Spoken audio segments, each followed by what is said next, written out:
Vores skuespil handler om, hvordan de kloge mennesker i 1300-1400-tallet opfattede sygdommen og behandling. Stykket omhandler en døende kvinde, som får hjælp af en jordmor og en præst.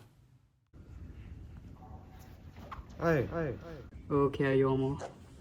Bliver jeg nogensinde rask for dine lidelser? Jeg vil bede til Jomfru Maria for dig.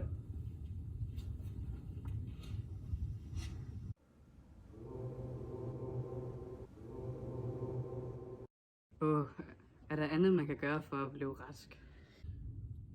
Jeg har hørt, at man kan bade i gravstensfordybninger. Så kan dine vorter hele væk. Du skal bade i regnvand. Nu vil jeg bade i regnvand.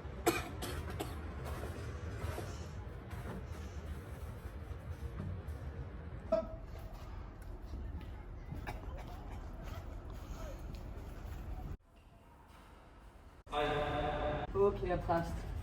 Helbred mig. Jeg vil forsøge at helbrede dem med kirkens visdom. Du skal ej fortvivle, unge mø.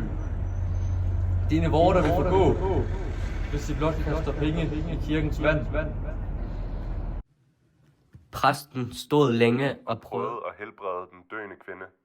men intet virkede, og den døende kvinde faldt om og døde på stedet Præsten tegnede et kors i luften og forsvandt derfra.